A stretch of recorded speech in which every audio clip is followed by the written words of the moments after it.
Well, now, yesterday we looked at the history of the word Puritan, and in the course of doing so, we got a kind of preliminary view of the course of Puritan history over 100 years. We saw that the word was first applied to themselves by a small separatist group. Then it was used as a nickname to damn those who wanted reformation in the realm of the church's ritual, and also in the realm of its discipline. Then it came to be applied to those who stood for Reformed doctrine, as opposed to Arminianism. Then it came to be applied to those who supported the Parliament against the King in the Civil War in England. And it passed into the English vocabulary from the time of the Restoration in 1662 up to the present day, passed into the English vocabulary as a term of abuse for a person who's regarded in general terms as a cultural Philistine and a killjoy. Although at the same time, as we also saw, because of the pastoral and evangelistic achievements of some of the men who stood at the heart of the movement to which this name was given, various men appeared from time to time who insisted that it was an honorable name, and that it was no disgrace to be called a Puritan, and that indeed it was the happiest consummation that a man could wish for. Dexter, accused of being a Puritan, being a copper-bottomed Puritan, as we might say, simply commented, "Alas, I am not so good and happy." Picking up from there, I want us to try and draw the threads together and formulate our answer to the question, who then were the people called Puritans? And it will take us a number of sentences to answer this question, because the word, as we've seen, had a pretty broad spread. I would make the following 3 points. First, the word was applied to both ministers and laymen of varied ecclesiastical position. What they had in common was that they all wanted some change in either the ritual or sometimes the ritual and the government and constitution of the Church of England. Some of them indeed wanted its abolition in the form in which they knew it. But they didn't all agree by any means as to the precise changes that they wanted to see. We may indeed draw a little map. Let me draw you a map to show you just what a complex set of groups there were. There were Episcopalians, and these are two classes. Some of them were conformists, some of them were non-conformists. Conformists, non-conformists. Conformists were chaps who actually submitted to the ritual usages of the prayer book, whether however little they may have liked them.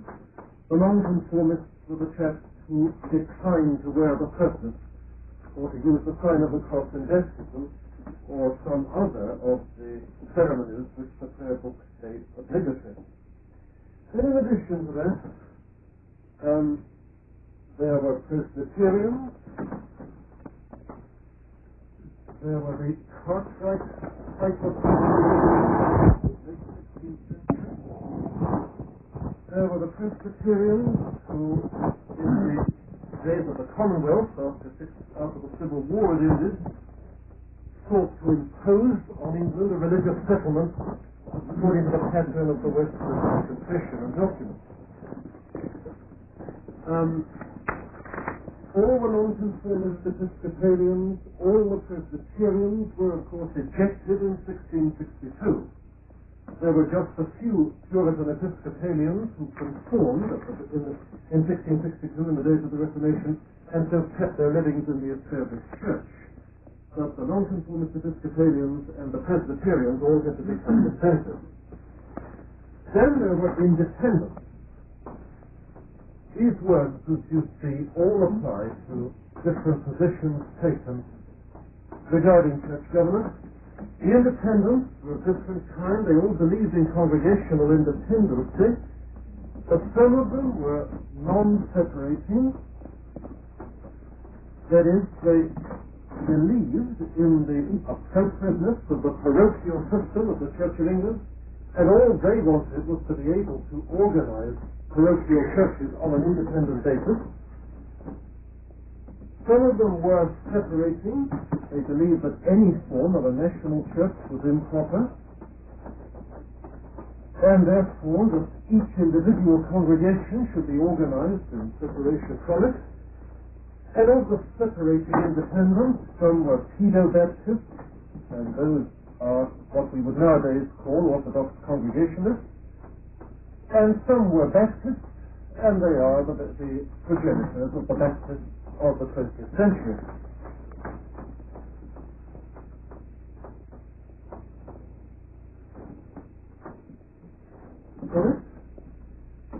There are the many different sorts of ecclesiastical views, then, held by the different people called Puritans. Second thing that I want to say about the word is that it was applied to both ministers and laymen of various political persuasion. Because though the majority of the people called Puritans were on the parliamentary side of the Civil War, not all of them were by any means. Some of them were royalists. John Geary, whom I quoted yesterday as the author of The Character of an Old English Puritan, a Protestant Nonconformist, was on the royalist side. And Richard Baxter, though he was against the king, was against Cromwell and the whole independent body of opinion in English politics from 1645 on, and his position politically was distinctly uncomfortable until the Restoration in 1662, when, of course, his ecclesiastical position became so much more uncomfortable that the whole political question fell into the background. So again, you don't find the differentia, the distinguishing character of a Puritan in one political position rather than another, any more than you find it in one position on church government and church order rather than another. And that leads on to the third thing I want to say, which is this: that the word was applied to ministers and laymen who shared a common concern about biblical purity in church life, in personal life, and in civil government and social life. And this is the differentia, the distinguishing feature which all Puritans had in common rather than any other. So if you want to define a Puritan, you should say that he was first and foremost a man concerned about biblical purity in every branch of life, individual and social, and secondly, he was a person who thought, because this certainly was true of all of them, who thought that more needed to be done in the way of reformation in order to secure that kind of purity in the life of the church as it existed in Britain in his day. That's the best general definition that we can reach. But don't let's minimize the complexity of this movement on both the ecclesiastical and the political front.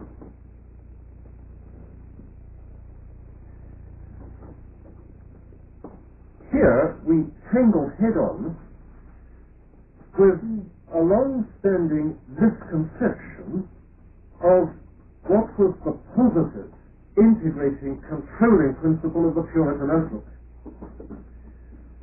Up till about 30 years ago, it was a commonplace to say that what controlled the Puritan outlook was the old heresy of Manichaeism. That is, the doctrine of certain things, things of the world, pleasures of the senses, in general, conformity to the ways of ordinary human life was in itself sinful, was in itself wrong. This is a long-standing misconception. It sprang, as far as one can see, from the knowledge that the Puritan regarded himself, as indeed he did, as being a pilgrim en route from earth to heaven, and regarding this world as a wilderness through which he must pass to heaven. From the knowledge, further, that the Puritans did, as a matter of history, object to music and ritual, and generally anything that appealed to the senses in the worship of God. And from the knowledge, thirdly, that the Puritans did, in fact, object to the theatres of their day, and a great deal of the revelry that was common practice in their period. And from these facts, the inference was drawn that basically the Puritans thought that this whole area of the life of the senses, this whole area of material things was irrevocably tainted, that it was irredeemable, that it was of itself sinful, that the only thing for the Christian pilgrim to do was to have nothing to do with it, so far as this was possible. And so you get jibes like that of Lord Macaulay in his history of England in the 17th century. Quote, it's a famous practice, the Puritans hated bear baiting, not because it gave pain to the bear, but because it gave pleasure to the spectators. And you've got the following little poem. I can't tell you its author, but it's often quoted. I believe it may have been written by Alexander Pope. Anyway, here it is. The Puritan through life's sweet garden goes, and plucks the thorns and throws away the rose. He thinks to please, by this peculiar whim, the God who framed and fashioned it for him. Well, now, that's an expression of the point of view which sees Puritanism as essentially a kind of slopping over of manichaeism into the minds of earnest English Christians. But this, I suggest to you, is a complete mistake. And the truth about the positive, constraining, compelling principle of Puritanism, as indeed I said to you last time, is that it is precisely a passion for holiness, a passion to see holiness unto the Lord in personal life, in social life, in every department of human life. In other words, it's a comprehensive religious, ecclesiastical, cultural ideology. In fact, a thoroughly reformed one. What Kuyper sought to elaborate in the 19th century, the Puritans were already trying to work out in the 70s. And if one can only inject the Puritan theology into Perry Miller's book, The New England Mind, a book from which the theology has been sedulously strained out, then one sees that at once. And this must be understood right at the outset. This positively is what the Puritans were after. They were concerned that everything should conform to God's will as revealed in the Word of Scripture. They were Calvinists. They were reformed in their theology. And they in their day sought to work out a very positive doctrine, an all-embracing doctrine, not merely of Reformed churchmanship, but of Reformed culture also. And that was their great overmastering positive thrust.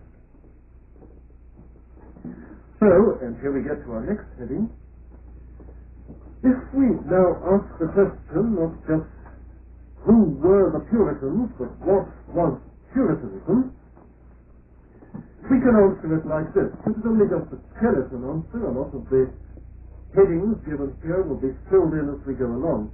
But here's a bird's eye view of Puritanism right at the outset of our study. What was it? It was a God-centered worldview based on belief in God's absolute sovereignty, based on belief that Holy Scripture was the full revelation of His mind for men. and among its characteristic ideals were the following, and here we subdivide. 1. For the individual Christian, a thoroughgoing evangelical religion based on the recognition of total depravity and the receiving of the grace of Christ, based, if you like, on regeneration and conversion to Christ,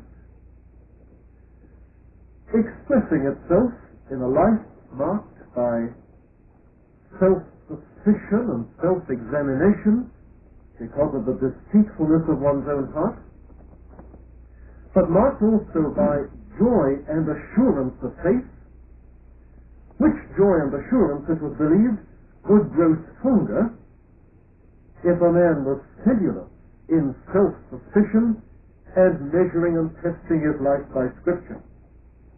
Assurance grows through testing, so the Puritans believed. And their view of the Christian life was not, emphatically not, that it was one of anxious gloom, but that it was one of joy, because it was a life of tested assurance. The Puritan, as a pilgrim en route to heaven, knew where he was going, knew that God had received him, knew that he was safe in the covenant, and thereby was made strong to fight the good fight of faith against sin and those forces that array themselves against God, made strong, therefore, to fulfill his calling as a good, may I say, a good Calvinistic Christian soldier. He must use all the means of grace. He would be very presumptuous if he didn't.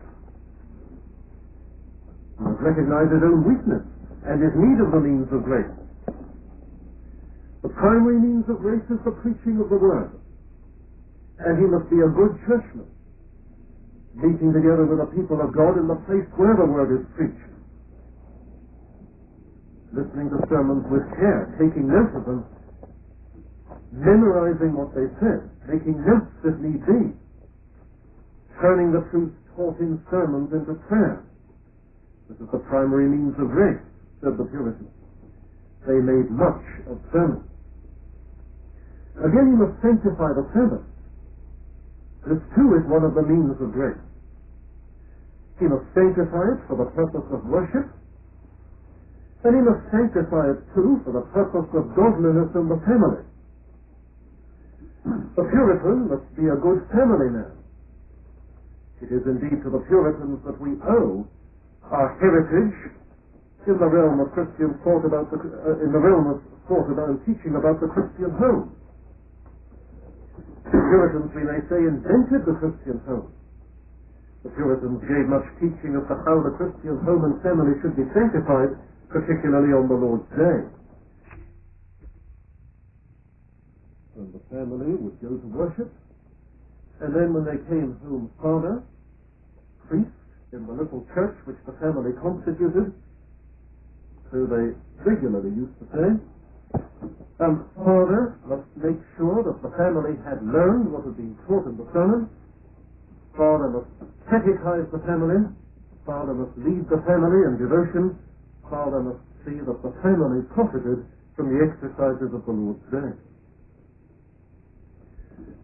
This individual Christian must be a man who lives in the light of the account that he must one day give to God. He must therefore daily be seeking to stir himself up and praying for grace to stir himself up to effort, diligent activity in the service of his God. You find in the Puritans the characteristic Calvinistic activism, which is something, be it noted, quite different from Arminian activism. Arminian activism says, work as hard as you can because God is depending on you. Calvinistic activism says, work out your own salvation with fear and trembling because God is working in you to cause you to will and to do of his own good pleasure. You see how different those two sorts of activism are. If I may throw this out, don't oppose Arminian activism by Calvinistic passivity and inactivity. Activism's right, but it must be if it's the right sort of activism. In the Puritans you see what I conceive to be the right sort of activism. They would not allow themselves or anyone else to sit at ease in Zion. Time must be redeemed, they said. You must do all the good you can for the glory of the Lord. If you look around, you'll see that there's far more good waiting to be done than you'll have time to do. Well, get at it and do as much as you can. That is part of the Puritan philosophy of life. The final aspect of the Puritan view of the life of the individual Christian, he must recognize, said the Puritans, the significance of time and circumstances. This was a corollary of their strong doctrines of divine sovereignty. All times and all circumstances, they said, mean something. And you're intended to consider what they mean and what is the best way, to use the Puritan phrase, to improve them, that is, to make the most of them for the glory of God. If you're meeting with opposition, adversity, illness, discouragement, loneliness, frustration in external things, well, that means something, said the Puritans. Just as that kind of experience meant something for Job, and was sent him by God so that he could improve it, make something of it, by walking faithfully with his God, despite all these discouragements. So it means something for you, something similar. In fact, said the Puritans, you too must learn to walk with God in darkness and glorify him in the days of darkness as you wait on him confidently, looking for the light to dawn again. And similarly, if God prospers your way, if things are going well for you, if God in his mercy multiplies material possessions, if God in his mercy gives you positions of influence and responsibility, well, that also means something, said the Puritans. God has given you this for a purpose. Beware lest you become complacent and puffed up, rejoicing in your success, but ask yourself what it is that the Lord needs you to do with the opportunities and the privileges that have come your way. All circumstances mean something. And one element in our Christian thinking and our Christian praying should be the attempt to discern the meaning of particular situations and, like the men of Issachar, to know what Israel ought to do and to know what you yourself ought to do at particular times and seasons. Well, here are some of the leading motifs in the Puritan exposition of the individual Christian life. And we can say that the first thing that Puritanism was an ideology of this kind for the individual believer. But we can move on now to a second subhead. What was Puritanism? Well, it was a worldview that involved, secondly, in the realm of church government and worship, a signification of the principle that nothing should be done or allowed that hasn't got scriptural sanction. Now that formula is not so easy to apply as it looks. And as this variety of different types of Puritan churchmanship will show you, the Puritans weren't always able to agree among themselves as to what in fact the Scriptures prescribed and what in fact the Scriptures forbade in church life. But at least they were insistent that nothing must be done in the life of the people of God that hasn't got sanction from the Word of God. In particular, things which are confessedly indifferent in the life of the church, so they said, and this applied to all of them, ought not to be imposed, but rather ought to be left to be used or not used at the discretion of the individual conscience. This, they said, was an aspect of Christian liberty, that you were left free to make up your own mind as to what you'll do in the realm of things indifferent. This, said all the Puritans, is how it ought to be. I must hasten to say that they then differed among themselves as to what should be done in a church situation where, in fact, as in the Church of England, things indifferent, like the use of the surplice, the sign of the cross in baptism and the rest of them, were, in fact, imposed. And some of them said that in this situation it was lawful to conform on the ground of necessity, on the ground, that is, that your ministry was needed in the church, that you would not have opportunity to serve God in the ministry if you didn't conform, and that in fact the evil, though really evil, was tolerable. And the majority of Puritans said, no, the evil is not tolerable, the argument from necessity is not cogent, we cannot conform, we must be non-conformists, so if we have to leave the church over this, well, we must abide it in order to keep our consciences pure. Both these points of view were argued in print and were held by one and another of the people called Puritans. Then another element in the Puritan ideal for church government and worship, which they all held, was that effective discipline in the congregation was part of the scriptural pattern of church life, and that a church that didn't have it was a defective church.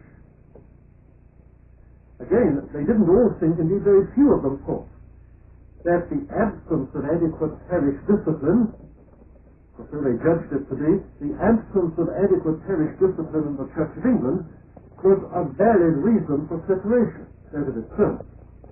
Few did, most didn't.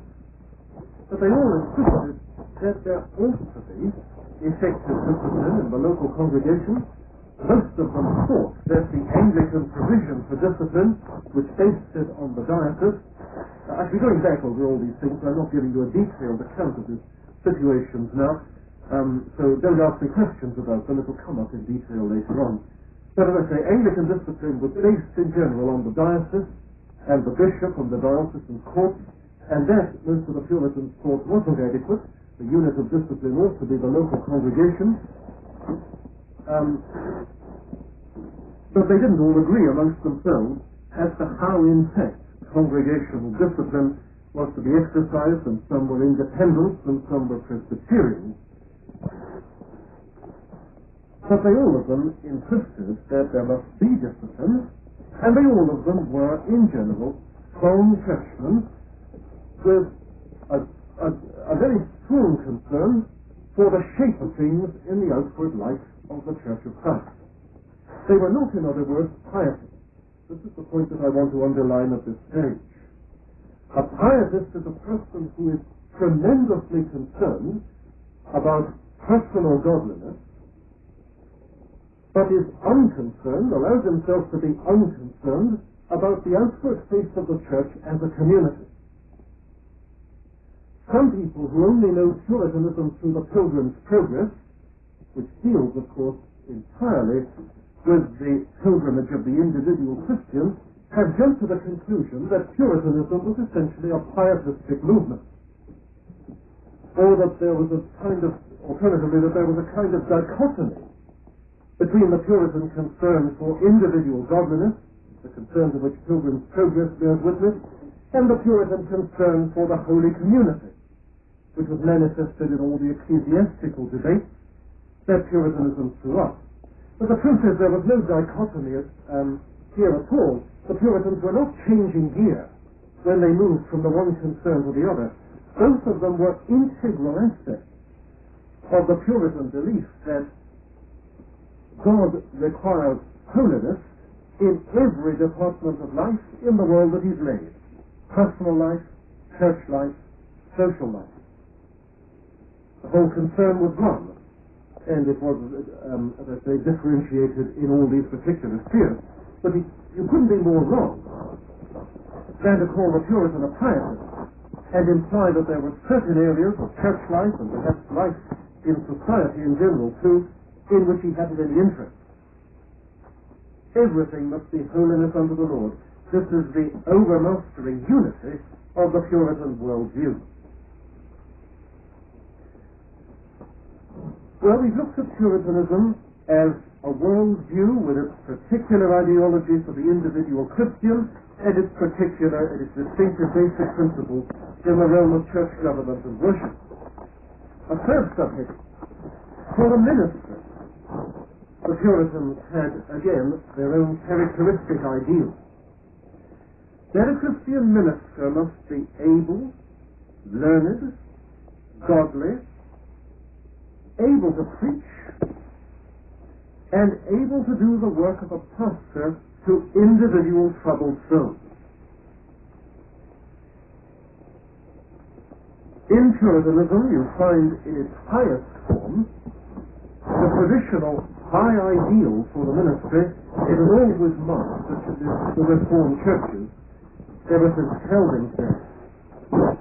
But the particular emphasis that you find in the Puritan ideal for the ministry that you haven't always found in all the Reformed churches everywhere is this insistence that the minister, in addition to knowing his theology and being thoroughly learned in the teaching of the Scripture, must be able to preach it effectively, powerfully with the Puritan word, and must be a good casuist, must be, as we would say, a good personal worker.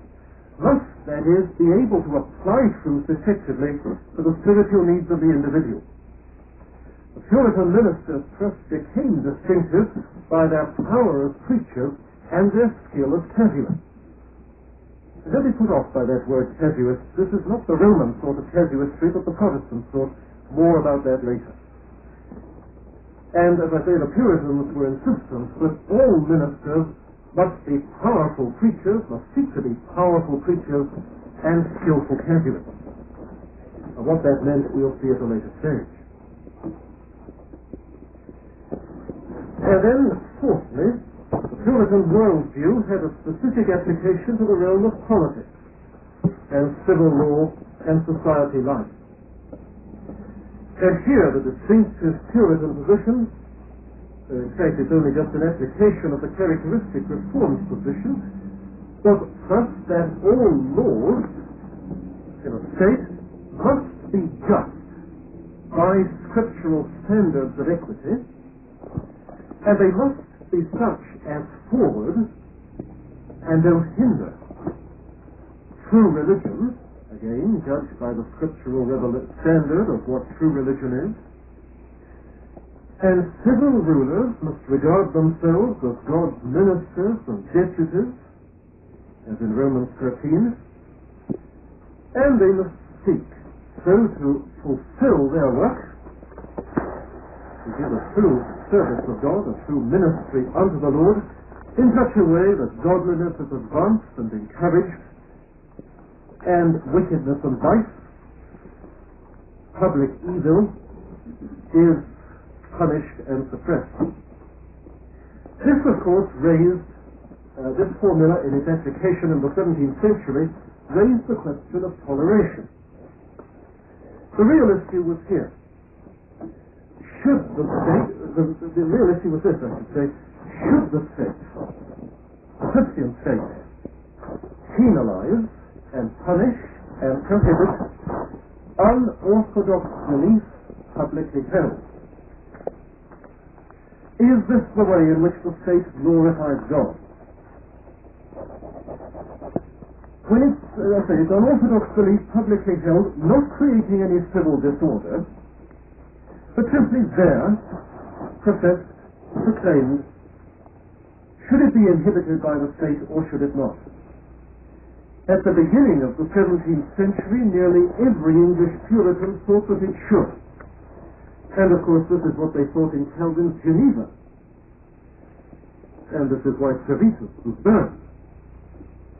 But by the end of the 17th century, through the testimony of Cromwell and the Independents and the Baptists,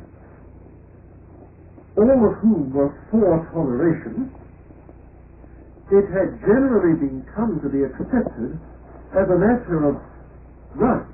It is a part of God's revealed will, a true understanding of his mind for civil society, that consciences should be allowed liberty, and man should be given by the civil governor a right to be wrong. provided that his wrong beliefs didn't bring with them civil disorder.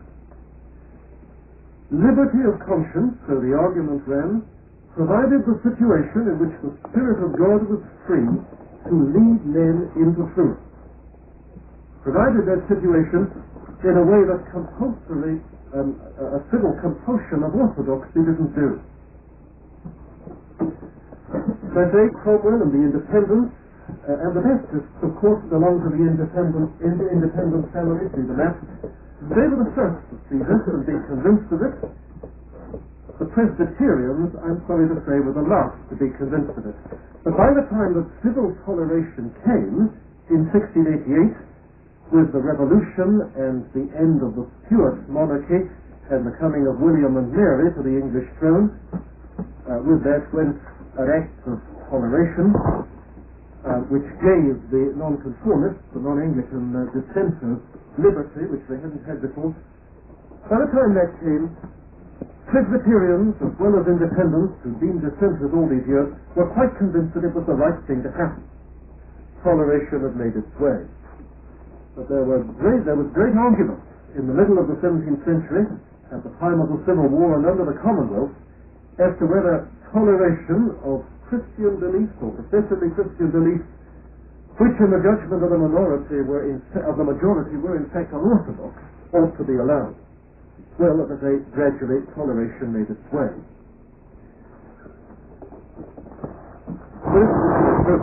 And as you can see, it's a real problem. If the state is going to glorify God and further His truth, then the rightness of toleration is by no means obvious, and the thing has got to be argued out. And in the 17th century it was. And with a struggle they came through to toleration, as did the other Reformed churches, as indeed the Dutch Reformed churches have done before the English ones did. And if you want to see the argument set out, incidentally, read the chapter on politics in Abraham Kuyper's lectures on Calvinism, where the argument for toleration is very succinctly and effectively presented in Reformed terms. And fifthly, what was Puritanism in the realm of culture? Well, the Puritan worldview applied to the realm of culture in the following ways. Ways which, as you'll see, are the very reverse of Philistine. Ways which, in fact, are not anti-cultural, but cultural in a very positive manner. All man's powers are to be devoted to the service of God, including his cultural powers. So said the Puritans 300 years before Kuyper. Equally, all the good things of creation are given to be used and enjoyed. Not enjoyed in the wrong manner, but enjoyed in the right manner for the praise of God. And our culture must reflect a recognition of this fact. So the Puritans developed a culture which in fact had great breadth and richness.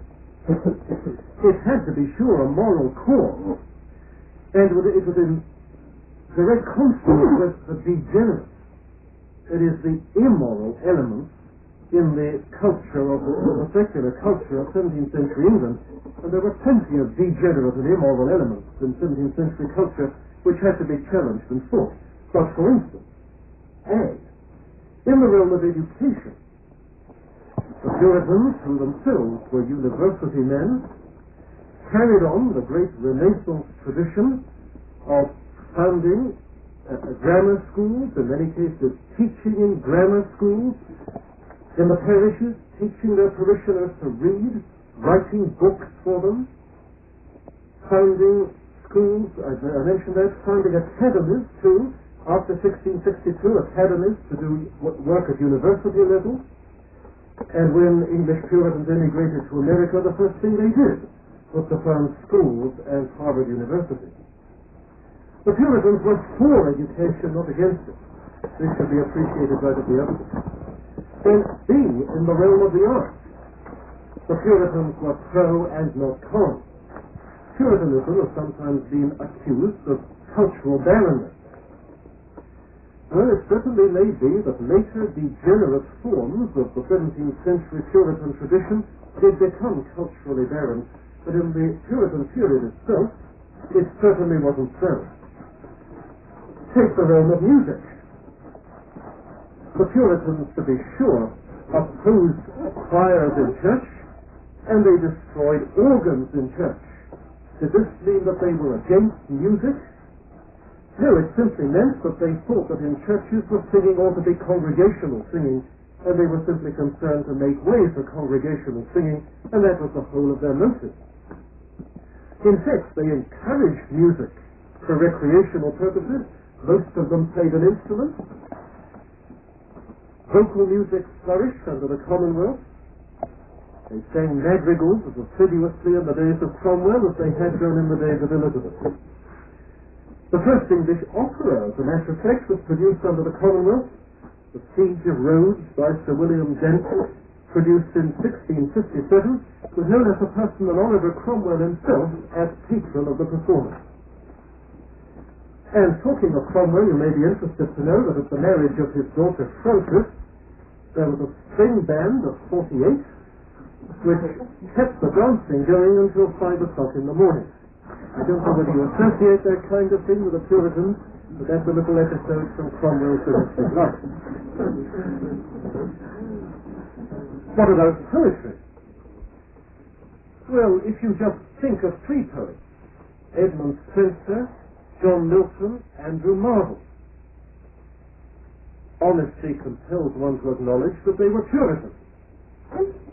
So far as their known sympathies and their known friendships and their known interests were concerned, they all of them were firmly rooted in the Puritan tradition. Take drama. To be sure, the Puritans opposed the contemporary theatre, largely because the performances habitually took place on Sunday, the Lord's Day, partly also because so many of the plays were boarding, and the theatres, in fact, were centres of vice. But were they opposed to acting, dramatic performances on principle?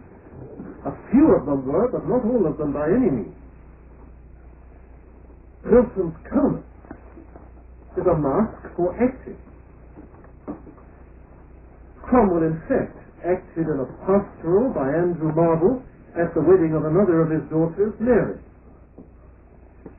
And this spread to New England also. Again, take dancing. To be sure, the Puritans opposed what they called lascivious mixed dancing, and you can work out from the very description why.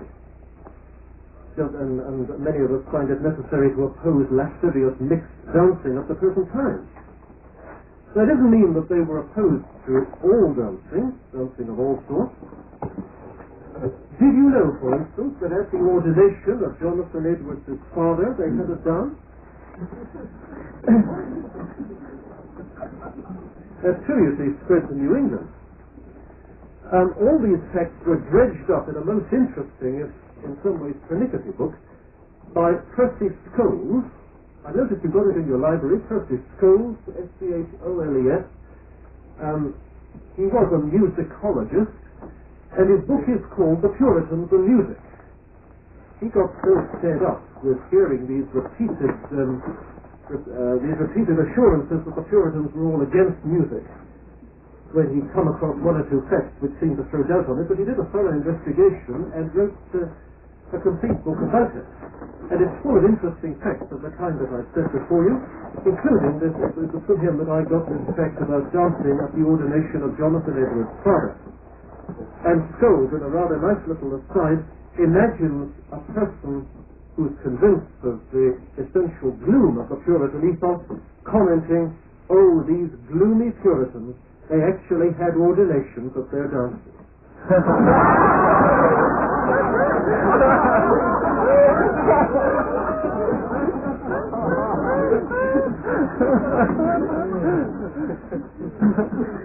So there you are. Now, there's a preliminary sketch, with bird's eye view terms, of some of the leading themes in Puritan culture. What was Puritanism? Well, it was an ideology like that. We shall be developing some of these headings and some of these themes and saying more about what needs to go under some of these headings as the course goes on. So that, I think, is enough for this afternoon. That gives you your preliminary orientation, and we can get those details a little more tomorrow. Any questions? We've got 5 minutes, and there was no time for questions yesterday. I should have said, perhaps, yesterday, and I think I may have failed to say to this class, that I don't in the least object to being interrupted when I'm lecturing if I've said something that you haven't understood. Far better ask a question at the time than simply lose track of what's going on for the next half hour or so. So if I do say anything about which you immediately want to ask a question or which you haven't understood and want me to stop and explain, put your hand up and ask straight away. That, by the way, any questions now about yesterday's lecture or today for these last 5 minutes?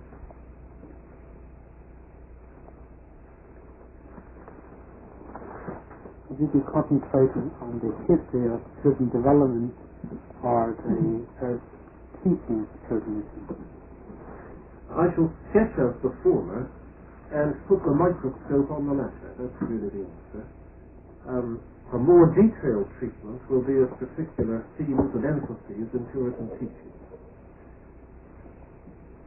The history, I suppose, will occupy, it's hard to say, 7 or 8 lectures, perhaps. Perhaps not so much.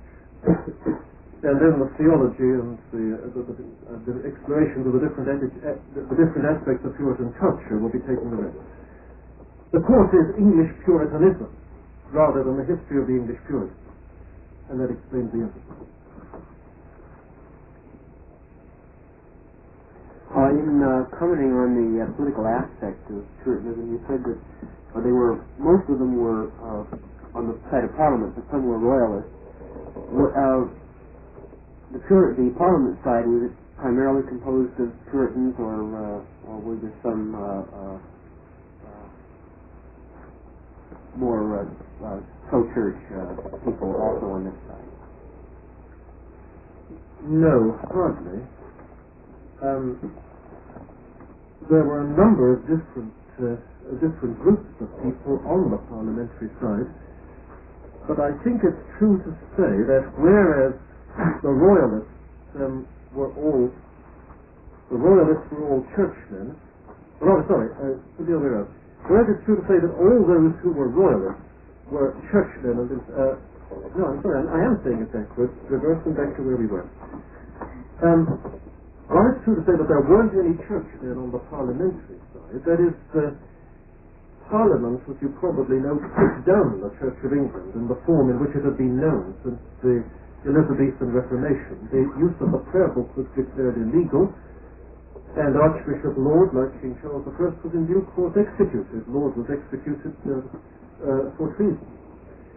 And the Church of England, in its century-old form, was banished from the face of the earth. The parochial organization, I may say, remained.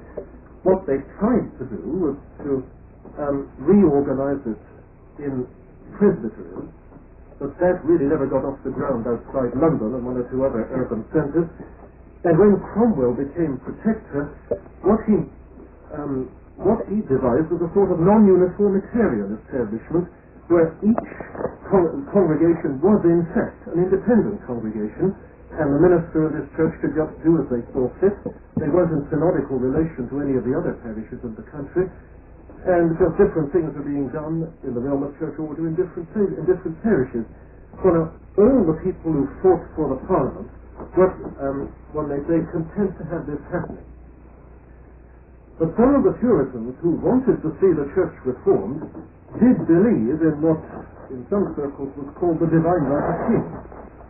They believed, that is, that in the Elizabethan doctrine of the godly prince, which was based on the Old Testament idea that kings were by God appointed. God gave Israel its king, and he was there to be a minister of God to them. And since God had given them the king, it was in principle wrong for them to take up arms against the king. And that doctrine of the divine right of kings, I may say, came back in 1662 and was written into the Act of Uniformity, an undertaking not to take up arms against the king. It was part of the Act of Uniformity in 1662. Well, I'm sorry, I'm rambling a bit, but that answers your question, as well as giving some extra information for now.